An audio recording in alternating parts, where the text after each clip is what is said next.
Kapidongski TV. Andan din po si Kapidongski.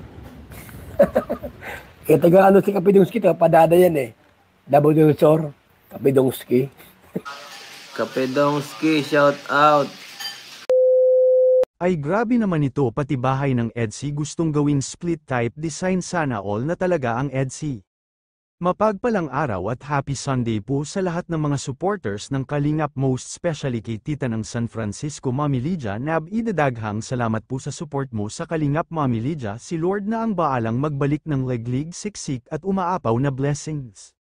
Please like this video at paunawa tapusin muna ang buong video na ito at unawain ang nilalaman ng video na ito at bago magkomento. Grabe talaga ang EDSI fans, pati bahay ng EDSI gusto magkapareha. Alam naman natin na grabe na talaga ang EDSI ngayon, ang daming nagmamahal sa EDSI kaya humahabol na rin ang EDSI sa jump car, ang dami ring nag-aabang sa kanila.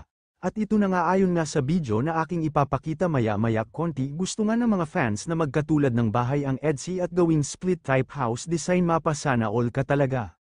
At alam naman natin nga iba ang Kalingap kapag ang pabahay ang pag-uusapan dahil solid talaga magpabahay ang Kalingap. Makikita naman natin sa lahat ng pabahay ng Kalingap sa pangunguna ni Kuya Val at kay Rab na Polido, at ang ganda ng mga pabahay, hindi tinitipid ang gastos lalo na kapag mga viral ang pagawaan ng Kalingap. Binabalik talaga ni kay Rab ang mga kinita ng video ng mga viral at ginastos sa mga pabahay. At minsan nga sinagot ni Sir July Paunil ang isang FB group na ito na pinaratangan si kay Rab tungkol sa mga pinapadala ng mga sponsors na kesyo raw hindi na nila alam kung saan napunta ang kanilang mga binigay. At sinagot nga ni Sir July na sa estado ngayon ng buhay ni kay Rab ay hindi kaya ni kay Rab na kimkimin ang mga padala ng mga sponsors, at sinabi pa nga ni Sir July na sinauli nga ni kay Rab ang pera na 500k na bigay ni Sir June A para sa bahay ni Erica. Makikita ang video na ito sa channel ni Sir July.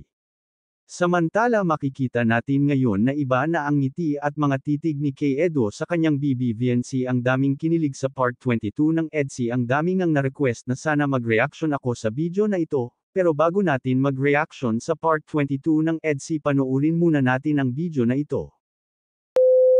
Ha? Dahil sa sobra mong kabaitan, ipa-splitter natin ang bahay ni Ido. Ano yan? Tapos bahay ni Bianci, splitter. Ano splitter? Isama na rin isama si Commander Bolong. Isama na to. Splitter din ang iyo. Pwede ba i-splitter yung bahay mo? Hindi. Disalpak yun yung ano. Salamat po ulit, salamat. Grabe. Mga idol, anong masasabi mo sa video na ito? Comment down below at ating pag-usapan.